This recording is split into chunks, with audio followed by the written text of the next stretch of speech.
Ce géant aux yeux de crevette sort un brasier près du corps d'une femme, puis y ajoute quelques morceaux de sable doré. En frottant délicatement ses doigts, des flammes fantomatiques commencent à danser dans le bassin. Ses lèvres bougent sans cesse, déversant des incantations en série. Alors que la fumée dorée se répand, une créature à tête de chien apparaît lentement. C'est le dieu de la mort, Anubi, chargé de conduire les âmes. Anubi, impassible, ne prête aucune attention à Horus et à l'autre personne, il saisit directement l'âme d'Alice, ouvre la porte de l'enfer et se prépare à l'emmener pour être jugé. Voyant sa petite amie sur le point de passer dans l'au-delà, le personnage se précipite, paniqué, et commence à se débattre. Anubi pourrait permettre à sa petite amie de se réincarner dans une famille de biens, mais l'enfer a ses règles, les pauvres ne peuvent pas se réincarner. Et sa petite amie, de son vivant, n'était qu'une esclave humble, sans aucun moyen d'atteindre le juge de l'enfer. L'enfer a 9 étapes, et la dernière est un groupe de juges de l'enfer avides d'argent, qui... Le critère pour juger une âme n'est pas la bonté qu'elle a eue de son vivant, mais la sincérité qu'elle pourra démontrer après. Car, parmi les accompagnateurs des riches sur le chemin de l'au-delà, seuls ceux qui possèdent la vérité, jugés par les démons de l'enfer, obtiennent la chance de se réincarner. Mais si ce qu'ils apportent est aussi léger qu'une plume, voire moins lourd qu'une plume, selon les règles établies après la prise de pouvoir du dieu du désert, ces âmes seront envoyées au 18e cercle de l'enfer, où elles ne connaîtront jamais la réincarnation. De pauvres âmes comme cela, après la mort, n'ont même pas la chance de devenir des fantômes. Malheureusement, les vivants et les âmes ne peuvent absolument pas communiquer. Le personnage ne peut que regarder, impuissant, Anubi emporter sa petite amie. Lorsqu'Alice arrive dans le royaume des morts, elle découvre que des milliers d'âmes font la queue pour le point de jugement. Ceux qui ont passé par là savent que, dès qu'une âme entre dans la porte de la réincarnation, il est impossible de revenir en arrière. La seule option est de placer leur espoir dans Grus, alors ils lui rendent l'œil du pouvoir volé.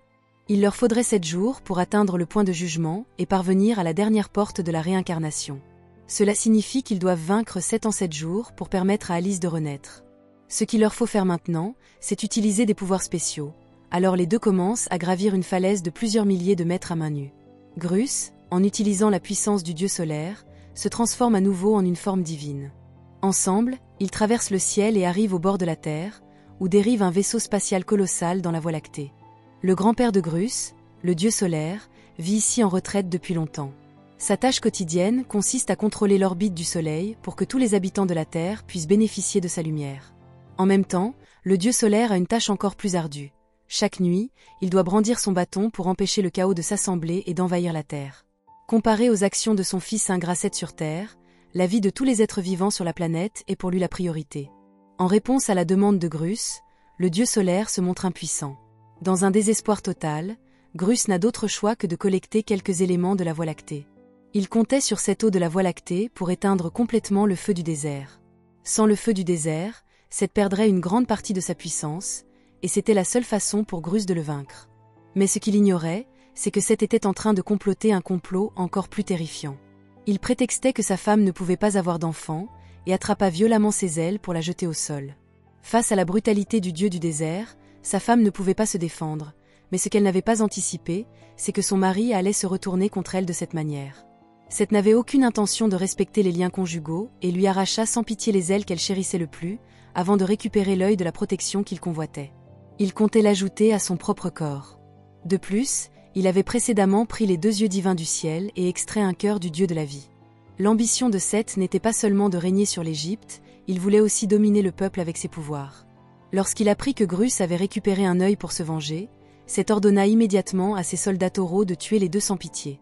Cependant, ces soldats ne représentaient rien de plus que des déchets aux yeux de Grus, et sans difficulté, il les expédia au nord-ouest. Mais il ne savait pas que les 2 assassins noirs et blancs de Seth allaient causer des ennuis à Grus. En effet, Grus, dont les pouvoirs étaient réduits de moitié, ne pouvait pas résister à leur venin. Grus, abandonnant son apparence divine, prit Bec dans ses bras et se mit à courir. Voyant que la distance se réduisait, le serpent blanc, furieux, cracha une flamme toxique qui bloqua leur chemin. Afin de ne pas être rôtis, les 2 se précipitèrent derrière un pilier de pierre, mais les serpents noirs et blancs, ne pouvant pas freiner à temps, foncèrent vers eux. Profitant de la grande taille du serpent et de sa difficulté à faire demi-tour, les 2 amis se cachèrent dans un creux de roche. Le serpent blanc se retourna, cracha une nouvelle flamme toxique, mais ne trouva personne.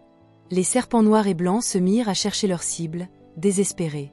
Pour créer une ouverture, Bec se montra, se servant de son corps comme appât pour attirer l'attention du serpent géant, tout en provoquant l'un des serpents noirs. À ces mots, le serpent noir se fâcha immédiatement. Il détestait qu'on l'appelle bœuf noir, et enragé, il fit accélérer son attaque pour rendre la situation plus difficile. Grus, saisissant l'occasion, attaqua le ventre du serpent noir avec son bâton. Cependant, il ne s'attendait pas à ce que ce serpent soit si résistant. Le serpent noir ouvrit alors sa gueule béante et tenta de mordre Grus.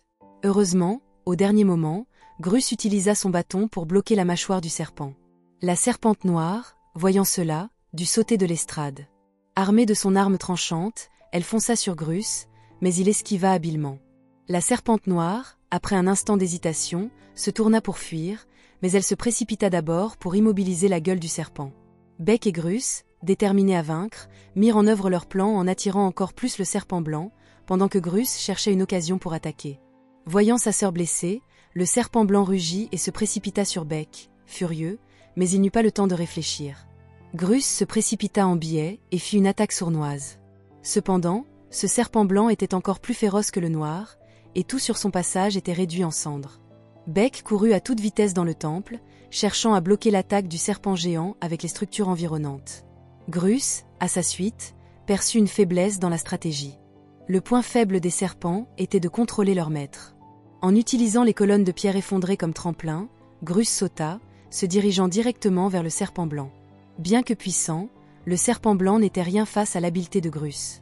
Après avoir maîtrisé sa maîtresse, Grus réussit à l'immobiliser, et le serpent perdit son contrôle, fonçant droit dans le vide avec son maître. Grus, avec une agilité étonnante, réussit à atterrir en toute sécurité. Alors que Grus et Bec se félicitaient de leur victoire, le temple, déjà fragilisé par l'attaque du serpent blanc, commença à s'effondrer. Ne perdant pas une seconde, ils se précipitèrent hors du danger. Cependant, alors qu'ils se croyaient à l'abri, un visage familier surgit soudainement des ruines, celui de l'ex-amoureuse de Grus. Face à la gueule béante du serpent, elle restait calme et sans peur, et se plaça directement devant lui pour empêcher toute attaque.